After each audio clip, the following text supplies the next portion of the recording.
जय हिंद। आगे का क्वेश्चन देखते हैं हम लोग।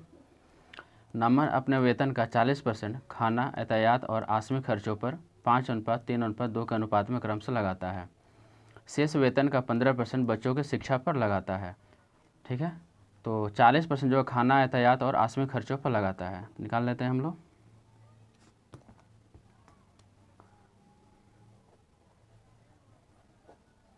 खाना, यातायात,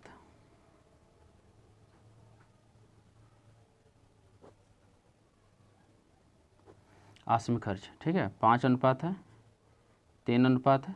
है, इसको x लगा लेते हैं हम लोग।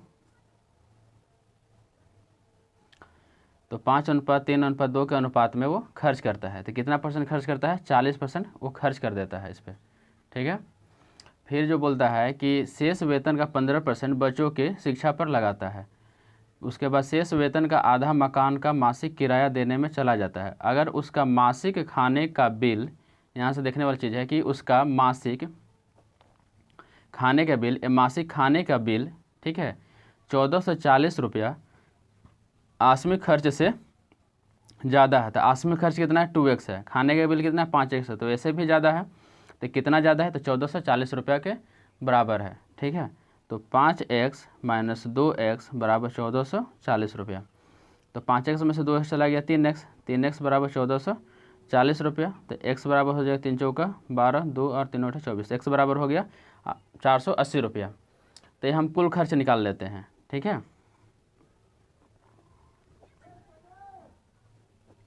कितना है? 5x है, 3x है और 2x है। 5 3 8 2 10, 10x हो जाता है। और x का मेरा निकल गया, हम मान के ना 480 रुपया।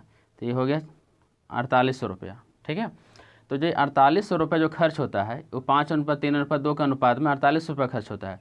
और ये 48 रुपया आपका 40% के बराबर है। कि बोला है कि 40% खाना, यातायात और आकस्मिक खर्च पर ही खर्च होते हैं। तो हम 40% ही निकाले हैं, तो हम बोल सकते हैं कि 40% के बराबर ही जो है 4800 रुपया हो गया। तो कुल वेतन निकालने के लिए हम लोग कितना निकालते हैं? 100% निकालते हैं। तो 100 से गुना कर देंगे और 40 से भाग कर देंगे। तो 0 0 क्या हुआ? कट गया। 4 से कटेगा ये 120 बार में, तो 120 हो गया। यहाँ डबल 0 हो गया, यानी कुल वेतन उसका कितना हो गया? 12,000 रुपया उसका कुल वेतन हो गया। ठीक है, अब कुल वेतन 12,000 रुपया होता है। अब 12,000 रुपया में से वो क्या करेगा? 40% खाना पर खर्च कर देता है। तो कि तो आप इसमें से 48 रुपया माइनस कर लीजिए, और नहीं तो 40% खर्च कर देता है तो उसका 60% निकाल लीजिए। एक ही बात होगा। इसमें 4800 माइनस कर दिएगा तो 60% बचेगा, और नहीं तो यहाँ 60% इसी का पूरा का निकाल लेते हैं। 12 72, A0 और A0, 7200 रुपया उसका बच जाता है। कब? 40% खाना पर खर्च करने के बाद। फिर बोलता है कि शेष वेतन का, जो शेष वेतन बच गया, इसका 15% जो होता है वो बच्चों के शिक्षा पर लगा देता है। ठीक है, तो 15% शिक्षा पर लगा देगा तो कितना बच जाएगा? तो 100 में से 15% हम क्या करेंगे? माइनस कर देंगे। तो 7200 का 85% हो गया, कट गया। तो क्या होगा? 72 गुने 85। ठीक है, 15 10 61, 61 20 आएगा। ठीक है, तो 72 गुने 85 करेंगे, कितना आएगा? 61 20 आएगा। तो 61 20 मेरे पास बच जाता है। कब? 15% बच्चों की शिक्षा पर लगाने के बाद मेरे पास ये पैसा बच जाता है। फिर बोलता है कि उसके बाद कि शेष वेतन का आधा जो है मकान का किराया देने में चला जाता है। तो मकान का किराया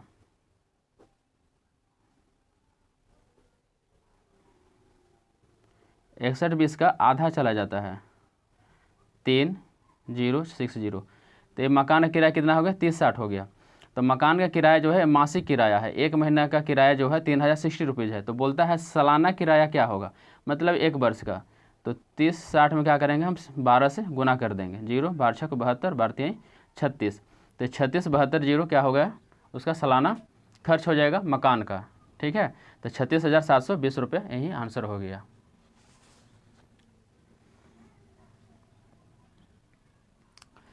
खाद्य सामग्री की कीमतों में 10% एवं अन्य उपयोग की वस्तुओं की कीमतों में 15% की वृद्धि दर्ज की गई है। यदि एक कर्मचारी की खाद्य सामग्री और अन्य वस्तुओं पर खर्च का अनुपात 2:5 में है, यह मानते हुए कि उसका वर्तमान वेतन 3500 रुपया है, उसके वेतन में कितने की वृद्धि की जानी चाहिए कि ताकि अपने उपभोग के स्तर में पूर्वोत्तर बनाए रखे?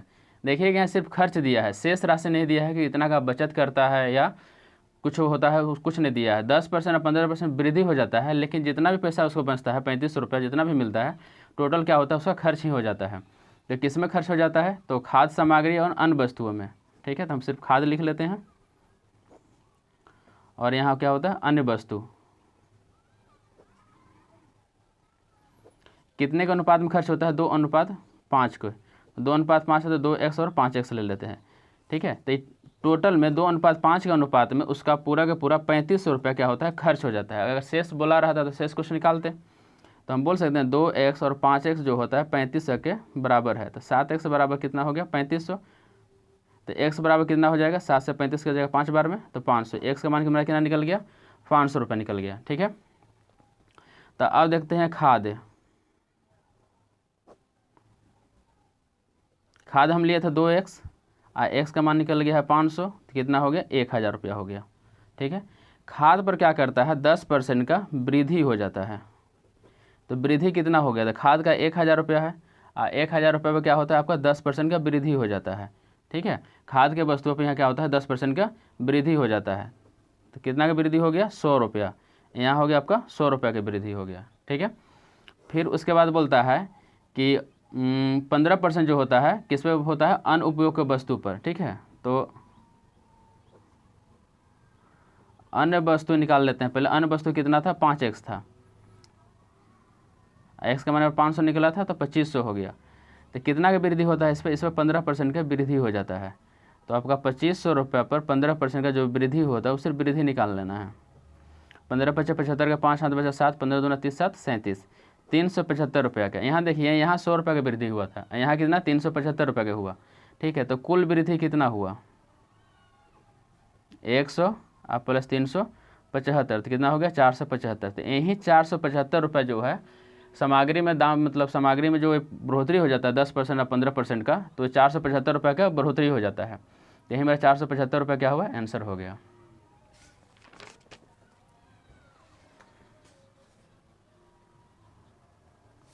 एक क्लर्क के मासिक आय 84-20 रुपया है। यदि वो अपने मासिक आय का निश्चित प्रतिशत भाग बचत करता है, जिसके तहत 10 महीने में उसकी कुल बचत की राशि 421 रुपया है। ठीक है, तो माह दिया है आपका 10 माह। ठीक है, आप बचत दिया हुआ है उसका 421 रुपया। 10 माह में 10 महीने में वो 421 रुपया का क्या करता है? बचत करता है।